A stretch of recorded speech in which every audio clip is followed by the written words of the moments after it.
Hello guys, I am C S Kashish Rachwani. Guys, मेरे इस channel पे आपको सी एस ई ई टी के सारे notes plus M C Qs मिलेंगे। साथ में ही एग्जीक्यूटिव के लिए मैं एक नई सीरीज़ लाई हूँ ई बी सी एल की। आई होप अगर अच्छी चली तो मैं आगे और भी सारी सीरीज़ लाऊंगी सारे सब्जेक्ट्स की, क्योंकि मैं चाहती हूँ कि बच्चों को सब चीज़ एक जगह मिले। तो गाइस, इसीलिए मैं यहाँ पे ई बी सी एल की सीरीज़ लाई हूँ, जिसमें मैंने पार्ट 1 कंप्लीट कर दिया है एग्जीक्यूटिव का। Latest R B I act. R B I act हम लोगों ने पढ़ा है, जिसके 4 पार्ट मैंने दिए हैं। 4 पार्ट में मैंने पूरा चैप्टर कंप्लीट किया है, सब कुछ बताया है अकॉर्डिंग टू योर मॉड्यूल। मतलब जो भी चीज़ें मैंने बताई है वो your according to your module है, जो भी कंटेंट है वो अकॉर्डिंग टू योर मॉड्यूल है। तो इसका मतलब अगर आपको देखना है तो यहीं देखो, और कहीं जाने की ज़रूरत ही नहीं है, क्योंकि सब कुछ यहाँ पे जब मिल रहा है तो फिर कहीं क्यों जाना। और गाइस, अगर आप लोगों ने आर बी आई एक्ट नहीं देखा तो अभी देख लो, क्योंकि बहुत ज़्यादा बड़ा नहीं है। हम लोगों ने ज़्यादा टाइम भी कंज्यूम ना करके सब कुछ कवर्ड किया है, तो आप लोग देख लो, क्योंकि ज़्यादा क्लासेस हुई भी नहीं है। आज हम लोग अपना चैप्टर नंबर 2 स्टार्ट कर रहे हैं। ये थोड़ा सा मिस्टेक हो गया है, फर्स्ट नहीं है, 2 चैप्टर है। 2 चैप्टर जो है वो हमारा है फेमा एक्ट 1991, जिसका आज पार्ट नंबर 1 ही स्टार्ट कर रहे हैं। तो यहीं से भी आप स्टार्ट कर सकते हो अगर आपको फेमा देखना है तो गाइस, स्टार्ट करते हैं हम लोग का आज की क्लास। गाइस, फेमा है क्या? फेमा की फुल फॉर्म क्या है? Foreign exchange management act. मतलब जो बाहर से एक फॉरेन करेंसी आ रही है उसको मैनेज करना है, तो फेमा होता किसके लिए? फॉरेन एक्सचेंज के लिए। अब फेमा का मेन एम क्या है? हम लोगों को कुछ एक चीज़ मैं आपको बताना चाहूँगी। मान लो आपके घर में बारिश आ रही है, आपके घर में क्या, आपके आस पड़ोस सब जगह बारिश आ रही है, ठीक है। और इतनी बारिश आ रही है कि छत भर गई, आपका घर भर गया, आपकी टंकियाँ भर गई, पानी ही पानी हो रहा है। अब आपका पड़ोसी आया आपके पास और बोला, क्या मुझे 1 बाल्टी पानी दे सकते हो? क्या मुझे 1 बाल्टी पानी दे सकते हो? अब ये मत सोचना कि पड़ोसी को क्या करना है इस 1 बाल्टी पानी का। तो पड़ोसी क्या करेगा 1 बाल्टी पानी का, ये मत सोचना आप लोग। बस ये सोचो कि वो आपसे पानी लेने आ रहा है, तो क्या आप उसको पानी दोगे? हाँ, देंगे हम लोग पानी। क्यों? क्योंकि हमारे घर में पानी, हमारी छत पे पानी, हमारी जगह जगह पानी पानी हो रहा है, तो हम उसको पानी ज़रूर देंगे, ठीक है। उसी जगह अगर हम लोगों के यहाँ पे समर सीज़न चल रहा है, धूप है तेज और कहीं से भी पानी नहीं है, पानी नल में भी थोड़ा थोड़ा आता है, जो हमें थोड़ा थोड़ा स्टोर करके रखना पड़ता है, क्योंकि हम लोग उसको खाने वगैरह के लिए यूज़ करेंगे। तो ऐसे में आपका पड़ोसी आता है और बोलता है, यार 1 बाल्टी पानी देना, मुझे अपनी कार धोनी है या मुझे ये काम करना है। तो क्या उस टाइम आप उसको पानी दोगे? बिल्कुल नहीं दोगे। क्यों नहीं दोगे? क्योंकि आपको आप बोलोगे, पागल है क्या, अभी इस टाइम पानी कौन देगा, हमारे घर में ही पानी नहीं है। कहने का मतलब फॉरेन एक्सचेंज भी इसी तरीके से होता है। हम लोगों के पास जब बहुत सारा पानी था तो हमने पड़ोसी को दे दिया, और जब नहीं था तो हम लोगों ने क्या किया? मना कर दिया। तो फेमा भी इसीलिए बना है कि ये हमारी बाल्टी है, जिसमें हम लोग एक्सपोर्ट करके डॉलर लेके आते हैं। एक्सपोर्ट करके क्या लेके आ रहे हैं? डॉलर लेके आ रहे हैं। ये डॉलर अंदर आ रहा है, ठीक है, और ये बाल्टी भरे जा रही है, ऐसे भरे जा रही है, ठीक है, ये डॉलर से। अब अगर हमारे पास डॉलर है तो हम बिना कुछ रेस्ट्रिक्शंस लगाए हम लोग क्या करेंगे? अगर लीगल काम है तो इंपोर्ट के लिए डॉलर दे देंगे और वो बाहर निकाल देंगे, और नहीं है तो बहुत सारे रेस्ट्रिक्शंस या कुछ चीज़ें पूछ के देंगे। समझ में आया? फेमा भी इसी डॉलर को रेगुलेट करता है कि ये जो बाल्टी है ये भरी रहे और हमारे पास जितना हमें चाहिए कम से कम पड़ा रहे, ठीक है, फिर ही हम दूसरों को देंगे, ठीक है। तो ये हमारे फेमा का कॉन्सेप्ट है। आई थिंक आप लोगों को समझ में आया। अब किसी भी एक्ट को पढ़ने का तरीका होता है कि वो एक्ट क्यों बना। वो मैंने आपको बताया कि वो एक्ट क्यों बना। अब बनता है उस एक्ट का प्रिएम्बल, और एक्ट कब से आया। तो प्रिएम्बल क्या बोलता है? Foreign exchange management act 1999 is an act to facilitate, ये क्या करता है, एक्सटर्नल ट्रेड, एक्सटर्नल ट्रेड मतलब इंडिया का ट्रेड किसी दूसरी कंट्री के साथ, ठीक है, and payments, external trade and payments मतलब इंडिया का ट्रेड किसी दूसरी कंट्रीज के साथ कैसा है, किस तरीके से रहना चाहिए, क्या रूल्स एंड रेगुलेशन होनी चाहिए वो, and promoting the orderly and maintenance of foreign exchange, ठीक है, और हमें मेंटेन करके रखना है फॉरेन एक्सचेंज। मैंने भी आपको यही बोला कि वो बाल्टी जो है वो हमें क्या करके रखनी है, भर के रखनी है। बाल्टी भर के रखेंगे तो हमारा मतलब डॉलर जितना हमें चाहिए उतना होना चाहिए। किसी भी एक्ट का कोई भी आंसर लिखो, अगर उसका प्रीएम्बल लिख दिया ना तो मार्क्स आपको ज़रूर मिलेंगे। प्रीएम्बल याद रख लेना, to facilitate external trade and payment, to facilitate external trade and payment and orderly development and maintenance of foreign exchange। बस 2 लाइन ज़्यादा, facilitate external trade and payment, दूसरा orderly development and maintenance of foreign exchange। कहाँ पे, कौन सी market में, Indian market में। समझ में आया। नेक्स्ट, ये एक्ट आया कब से, तो फॉरेन एक्सचेंज मैनेजमेंट एक्ट आया कैसे वो हम देखेंगे उसकी हिस्ट्री में, लेकिन कब से एप्लीकेबल हुआ ये याद रखना। बच्चे बोलते हैं हमको याद नहीं होता, आप लोग को याद करना चाहिए कि कौन सा एक्ट कब से आया, क्योंकि आप लोग सीएस बनने जा रहे हो तो आप लोग को पता होना चाहिए ये एक्ट अब से आया। तो फॉरेन एक्सचेंज मैनेजमेंट एक्ट कब से आया, 1 जून 2000 से। कब से आया, 1 जून 2000, 1 जून 2000 मतलब एक्ट का नाम क्या है, 1999, और अगले साल जून में, ठीक है, मतलब 6th ऑफ मंथ, हाफ बोलते हैं जिसको, तो उसमें इसने किसको रिप्लेस किया, फेरा को रिप्लेस किया। किसको रिप्लेस किया, फॉरेन एक्सचेंज रेगुलेशन एक्ट को रिप्लेस किया। इसमें टोटल 49 सेक्शंस है और वो 7 चैप्टर में डिवाइड है, ठीक है, और ये पूरे भारत पे एप्लीकेबल होता है। और ये बात तो बोलने की ज़रूरत ही नहीं है क्योंकि आजकल तो सारे एक्ट ही पूरे भारत पे एप्लीकेबल होते हैं, ठीक है।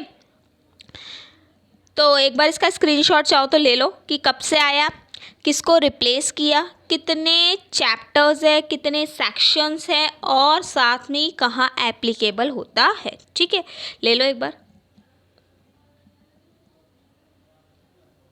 नेक्स्ट, हिस्ट्री पढ़ेंगे फेमा की।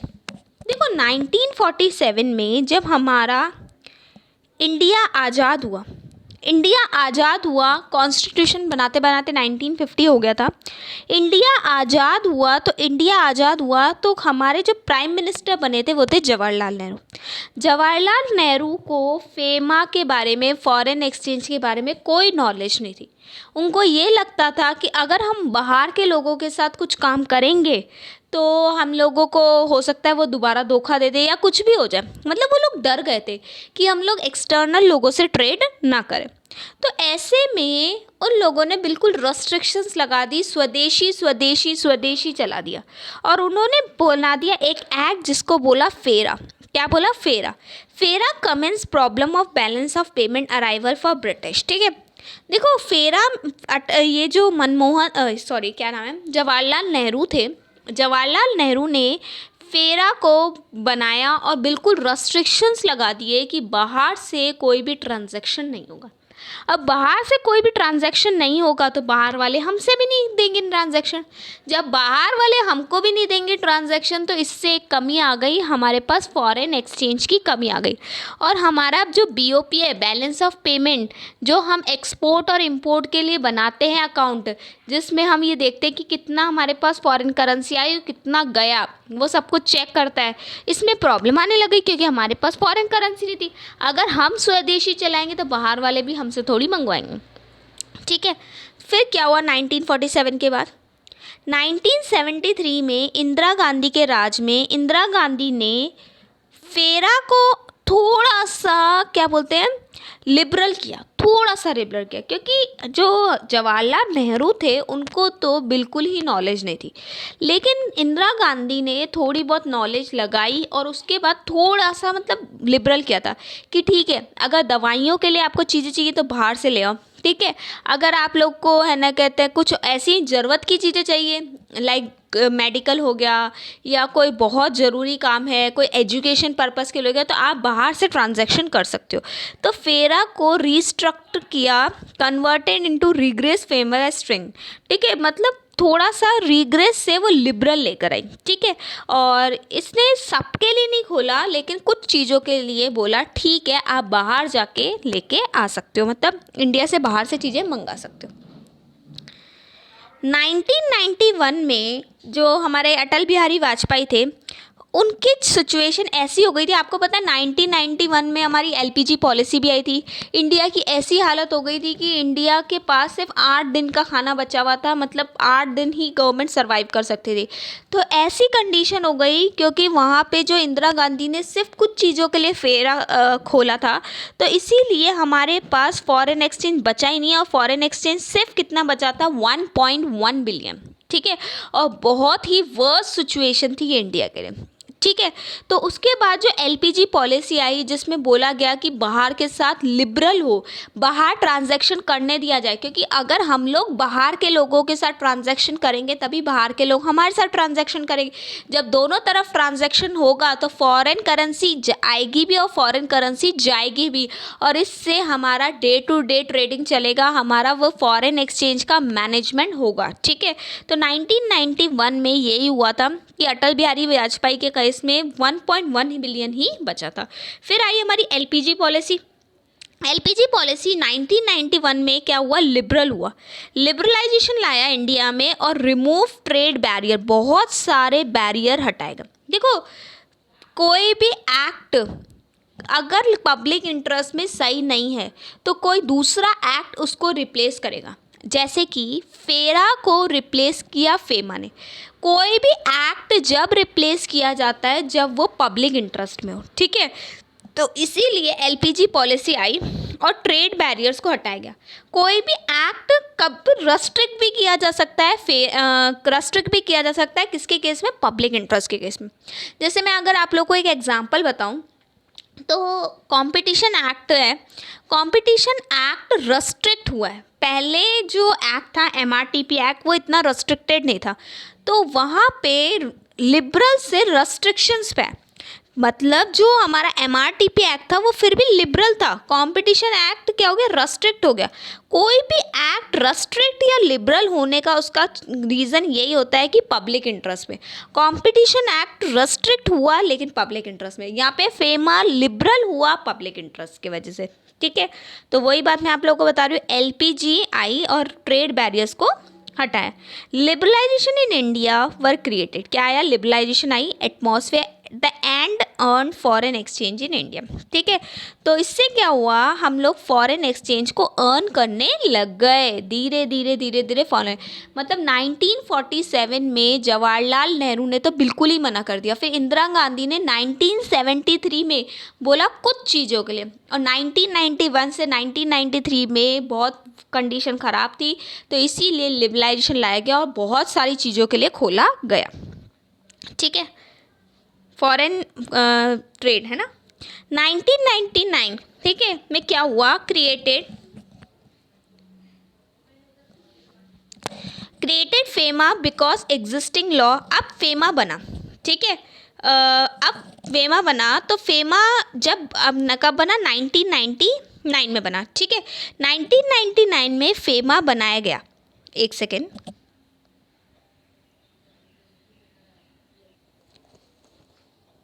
1999 में अटल बिहारी वाजपेयी के राज में फेमा बना और उसने बहुत सारे लिबरलाइजेशन खोली, मतलब बहुत सारे रेस्ट्रिक्शंस को हटाया और लिबरल हुआ, ठीक है। और 2000 में वो एप्लीकेबल हो गया और फेरा को हटा दिया गया, ठीक है। तो फेमा ने एग्जिस्टिंग लॉ को हटा दिया गया, समझ में आया। 2011 में मनमोहन सिंह के बात में ऐसी आई कि हमारे पास 314 मतलब 314.74 बिलियन यूएस डॉलर थे भाई। तो इसका मतलब 1.1 से हम लोग 314 पहुँचे। इसका मतलब अब हमारे पास इतना यूएस डॉलर, मतलब जो फॉरेन करेंसी है, डॉलर है, इतना है कि किसी को भी किसी भी चीज़ के लिए चाहिए, तू ले जा, टेंशन ही नहीं है, बारिश ही बारिश आ रही है, बहुत पड़ा है डॉलर, तो हमको तू ले जा। कोई बोलेगा मुझे एजुकेशन के लिए चाहिए, ले जा। कोई बोलेगा मुझे बाहर घूमने जाना है, नई नई शादी हुई है, जाना है, ले जा। किसी से कुछ नहीं पूछा जाएगा कि तेरे को ये पैसा क्यों चाहिए, क्योंकि इतना यूएस डॉलर पड़ा है। अगर हमारे पास पड़ा है तो तू ले जा। समझ में आया? यही हिस्टोरिकल बैकग्राउंड है और इसमें है ना, आप लोग स्क्रीनशॉट साथ साथ में लेते जाना। मैं एक बार रीड कर लेती हूँ। Exchange control system defence mechanism में आया था 1939 में। डिफेंस ऑफ इंडिया एक्ट मतलब ये आया था, 10 साल के लिए आया था, ठीक है। फिर 1947 में उसको चेंज करके फेरा किया गया था, और फेरा किसके लिए आया था? 10 साल के लिए आया था, ठीक है। फेरा परमानेंटली बन गया था 1957 में, ठीक है। तो ये फेरा के लिए था कि पहले डिफेंस ऑफ इंडिया आया था 1939 में, ठीक है। फिर फेरा आया 1947 में 10 साल के लिए, लेकिन 1957 में वो परमानेंट हो गया था, ठीक है। नेक्स्ट उसको रिप्लेस किया गया था, फेरा को फिर रिप्लेस किया गया था नया एक्ट से। फेरा ये वाला था 1974 पे। और इसके जो ऑफेंस थे, अगर इसमें आपने कुछ गलत कर दिया तो आप फंस जाते थे, और ये क्रिमिनल ऑफेंस थे। ये चीज़ मैं अभी आगे और भी बताऊंगी, ठीक है। और यहाँ पे जिसको पावर दी गई थी वो थे enforcement director was empower to arrest a person without even arrest warrant. मतलब अगर आप फॉरेन एक्सचेंज में कुछ गलत करते हुए पकड़े गए तो आपसे कुछ नहीं पूछा जाएगा। मेंस रिया मतलब हम ये मानेंगे कि आपका इंटेंशन गलत ही था, नेगेटिव इंटेंशन था, और ये जो एनफोर्समेंट डायरेक्टर है वो आपको पकड़ लेगा बिना आपसे पूछे, बिना आपके अरेस्ट वारंट के। मतलब यहाँ पे आपका छूटना भाई नामुमकिन था, क्योंकि यहाँ पे रीज़न मैटर नहीं करता, पकड़े गए गए। समझ में आया? अब 1991 में गवर्नमेंट ने बोला कि लिबरलाइजेशन लाए, ठीक है। एलपीजी पॉलिसी जो लाई गई थी, फॉरेन इन्वेस्टमेंट बहुत सारे सेक्टर्स में परमिट किया गया था। दिस रिजल्ट, इससे क्या हुआ था, मैंने बताया था कि फॉरेन करेंसी बढ़ गई थी, फॉरेन एक्सचेंज इंडिया में ज़्यादा आ गया था, और foreign exchange reserve substantially increase होता ही जा रहा था। फिर 1997 में तारापोर कमेटी थी, कैपिटल अकाउंट ट्रांजैक्शन कन्वर्टेबिलिटी मतलब इसने बनाया था, ठीक है, कमेटी बनाई थी। आरबीआई बैठा था इसमें प्री कंडीशन सुनने के लिए इसकी, ठीक है, सीएसी की, कैपिटल अकाउंट कन्वर्टेबिलिटी की। इसने बोला था कि फिस्कल कंसोलिडेटेड कर जाए, इन्फ्लेशन को देखा जाए, और फाइनेंशियल सिस्टम को अच्छा करा जाए, ठीक है।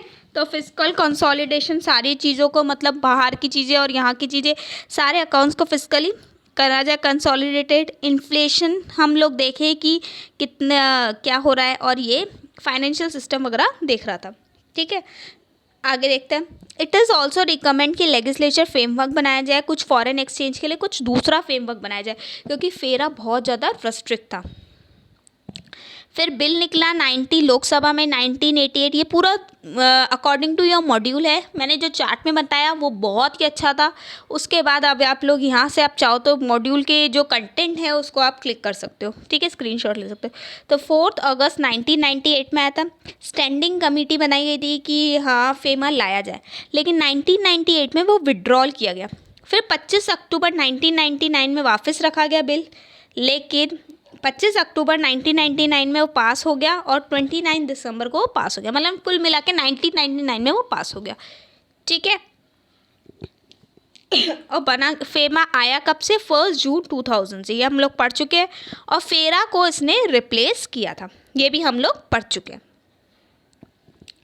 अब फेमा और फेरा में क्या डिफरेंस है, अब यहाँ से आपको पता चलेगा। देखो, offence under law, any offence under फेरा वॉज अ क्रिमिनल ऑफेंस। भाई किसी का खून कर दिया, जेल। वैसे ही फॉरेन एक्सचेंज कर लिया, जेल, सीधा क्रिमिनल, जेल मिलेगी। Punishable with imprisonment as per the criminal procedure act, criminal procedure 1973। The FEMA the offence is consider, यहाँ पे सिर्फ पेनल्टी लगती है, ठीक है, सिविल ऑफेंस है ये, ठीक है, with punishable with some amount. यहाँ पे अगर आप लोगों कुछ गलत किया तो यहाँ पे पेनल्टी देके छूट जाओगे, जबकि वहाँ पे बिना पूछे बिना अरेस्ट वारंट के आपको जेल ले के जाएगा, ठीक है। Imprisonment only when the person fail to pay penalty. आपको जेल जब भी होगी जब वो इंसान पेनल्टी देने के लिए मना कर देगा। अगर वो इंसान पेनल्टी दे रहा है तो आपको जेल नहीं होगी। फेरा जो था बहुत ही रिजिड था, बहुत ज़्यादा उसमें रूल्स एंड रेगुलेशन थे, लेकिन फेमा लिबरल है।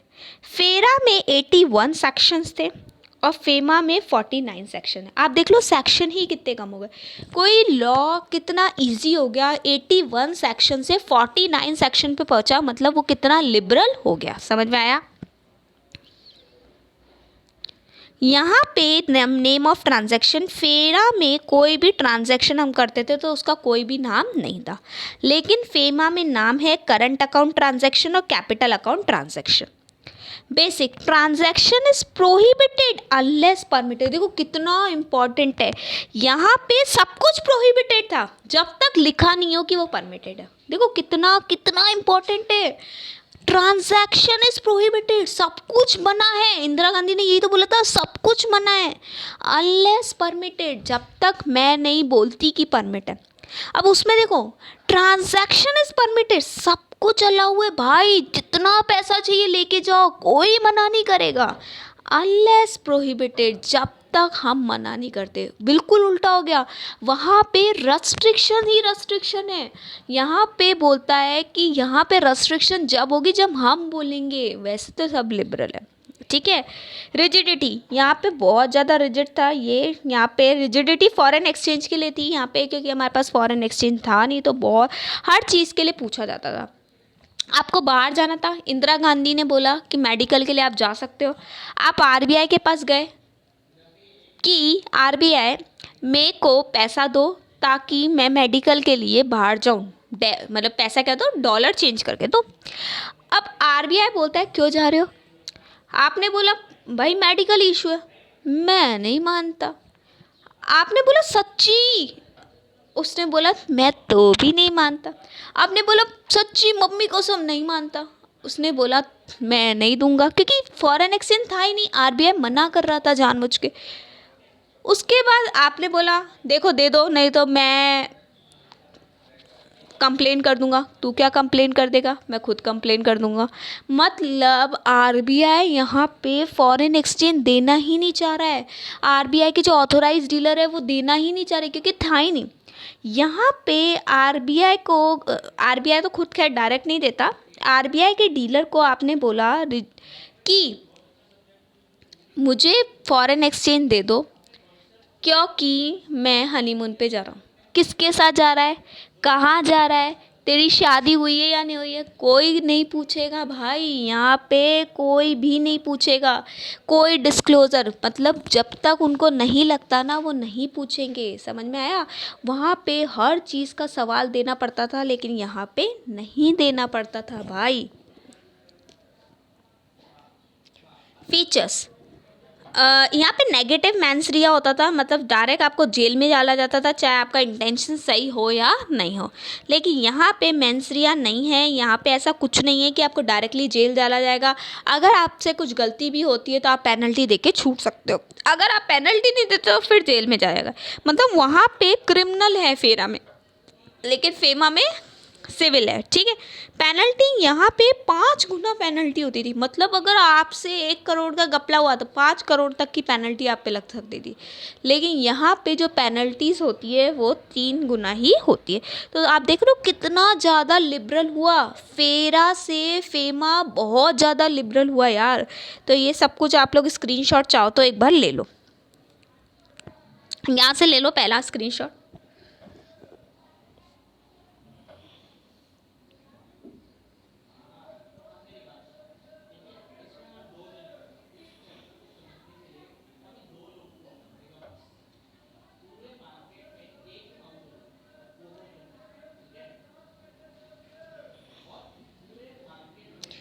इस ऑब्जेक्ट ऑफ द एक्ट, इस एक्ट का ऑब्जेक्ट क्या है, और ये हम लोग अभी प्रीएम्बल में पढ़ चुके हैं। एक्सटर्नल ट्रेड और पेमेंट को बढ़ावा देना, एक्सटर्नल ट्रेड और पेमेंट को बढ़ावा देना, और फॉरेन मार्केट को इंडिया में डेवलप्ड करना ताकि हमारे पास करेंसी आए। गाइस यहाँ पे हमारा मेन इंटेंशन यही है कि हमारे पास फॉरेन करेंसी रहे, और उसी को मैनेज करने का जो एक्ट है that is a FEMA act 1999। Guys एक चीज़ और, पढ़ाई तो होती रहेगी, खैर करना ही है, कोविड का टाइम है तो घर बैठे बैठे भी आप लोग बोर हो रहे हो, लॉकडाउन्स लगा हुआ है, तो आप लोग को यहाँ पे पढ़ने में बड़ा मज़ा आने वाला है। गाइस मेरा एक टेलीग्राम पे चैनल भी है CS वर्ल्ड के नेम से, उसको ज्वाइन करो, उसका लिंक मैंने नीचे डिस्क्रिप्शन बॉक्स में दे रखा है, उसको ज्वाइन करो, वहाँ पे आप लोगों को बहुत कुछ मिलेगा, ठीक है, तो आप लोग को ज़रूर उसको ज्वाइन करना चाहिए। नेक्स्ट ऑब्जेक्ट देख लेना, ऑब्जेक्ट इंपॉर्टेंट होता है। यहाँ पे जो कंट्रोलिंग अथॉरिटी है वो कौन है? RBI। कौन है? RBI, ठीक है। मतलब यहाँ पे जो मनी से रिलेटेड बातें हैं, फॉरेन एक्सचेंज से रिलेटेड बातें हैं, तो कौन अथॉरिटी आ जाएगी? RBI। और यहाँ पे इम्प्लीमेंटिंग अथॉरिटी कौन है? Director of enforcement. Director of enforcement मतलब काम करवाता कौन है? DOE। DOE, ठीक है। और कंट्रोलिंग अथॉरिटी क्या है? RBI, ठीक है। यहाँ पे बेसिक रूल किसको दे रखा है? Empower central government to make rules. यहाँ पे सेंट्रल गवर्नमेंट्स को बोल रखा है कि आपको रूल बनाने, और RBI टू मेक रेगुलेशंस, ठीक है। मतलब यहाँ पे RBI और सेंट्रल गवर्नमेंट मिल के रूल्स एंड रेगुलेशंस बनाएगी, ठीक है। मेन पावर किसके पास है? दोनों के पास है, गवर्नमेंट के पास भी है और RBI के पास भी है, ठीक है। तो गाइस आज के लिए इतना ही, ये बेसिक फ्रेमवर्क था। नेक्स्ट वीडियो में हम लोग क्या करेंगे, बहुत सारी डेफिनेशंस पढ़ेंगे, उसको ज़रूर देखना, वो बहुत बहुत इंपॉर्टेंट है आपके चैप्टर के लिए। और जो फेमा चैप्टर है वो आता भी काफ़ी मार्क्स का है, तो आप लोग को ज़रूर देखना चाहिए क्योंकि यहाँ पे आप लोग को सब कुछ मिलने वाला है, तो इसलिए बिल्कुल वेस्ट मत करो इसको, और आप लोग को ज़रूर देखना चाहिए। तो गाइज़ अगर आप लोग को ये सब कुछ अच्छा लग रहा है तो प्लीज़ इसको ज़रूर लाइक ज़रूर करना, शेयर ज़रूर करना एंड सब्सक्राइब द चैनल। चलो बाय, थैंक यू।